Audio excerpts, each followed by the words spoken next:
আসসালামু আলাইকুম, কেমন আছে সবাই? চলে এলাম আর একটা ব্লগ নিয়ে। তোমরা কেমন আছো? আমাদের এইদিকে কিন্তু প্রায় প্রতিটা বাড়িতে বড় ছোট সবারই জ্বর সর্দি কাশি হচ্ছে। আমাদের বাড়িতেও দুইটা বাচ্চা, দুইটারে আবার আমার। একবার যদি জ্বর সর্দি ধরে তো ছাড়তেই চায় না। জুন তো কিচ্ছু খায় না, আজকে 10-12 দিন থেকে ওর জ্বর সর্দি কাশি কমছে না, তো ওষুধ খাওয়ানো কমছে না। আমারটা তো কমেছে কিন্তু জুনেরটা কোনোভাবেই কমছে না, কিচ্ছু মুখে দেয় না। মুখটা হয়তো খারাপ হয়ে গেছে না, কিচ্ছু মুখে দেয় না। তোমরা প্লিজ সবাই একটু সাবধানে থাকবেন,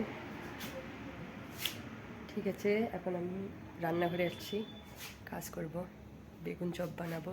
তোমরা দেখতে থাকো ভিডিওটা, ওকে? আর ভালো যদি লাগে তাহলে লাইক করবে, কমেন্ট করবে কেমন হয়ে লাগলো তোমাদের ভিডিওটা, ঠিক আছে? দেখতে থাকো।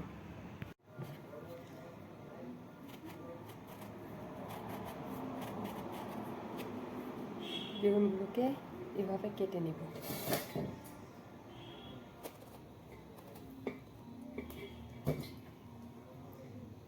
এরকম করে কেটে নেব।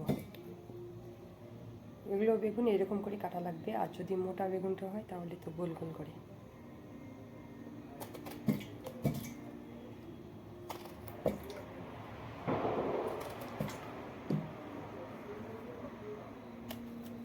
তোমাদের আজকের দিনটা কেমন কাটলো?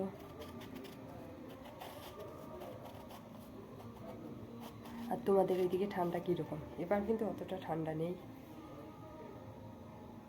ঠান্ডাটা খুবই কম। দিনে তো এমন রৌদ্র ওঠে, গরম লাগে। রাত্রিবেলা একটু ঠান্ডা পড়ে, তবু জানি না কেন সবারই বাড়ি বাড়িতে এরকম জ্বর সর্দি কাশি হচ্ছে, বুঝতে পারি না কেন এরকম।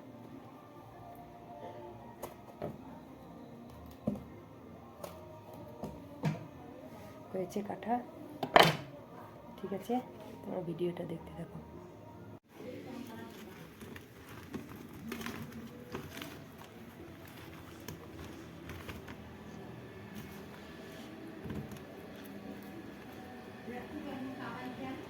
বেগুনগুলো লবণ, হলুদ, তারপর একটু চিনি দিয়ে এরকম করে মাখবো।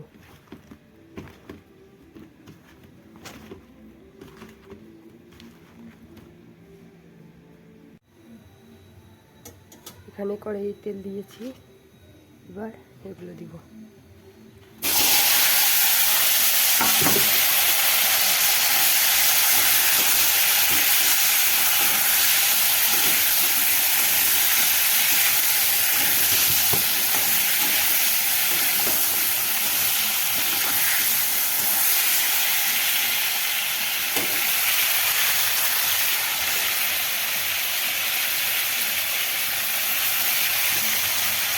এখন ঢুকে দেই, তাহলে তাড়াতাড়ি হবে। এই দেখো, এখন আবার দুইটাতে দিলাম, একটাতে হয় না। কি করব বন্ধুগণ, গরিব মানুষের মাথা বুদ্ধি শুদ্ধি কম। আসসালামু আলাইকুম। কালকে আমি ভিডিওটা কন্টিনিউ করতে পারিনি, কারণ জুন ঘুম থেকে উঠে গেছে, ওকে নিয়ে ভিডিও করা সম্ভব না। তার জন্য আমি কালকে ভিডিওটা কন্টিনিউ করতে পারিনি, তার জন্য সরি। সবাই ভালো থাকবেন, সুস্থ থাকবেন, ঠিক আছে? ওকে, রাখছি, বাই, টাটা।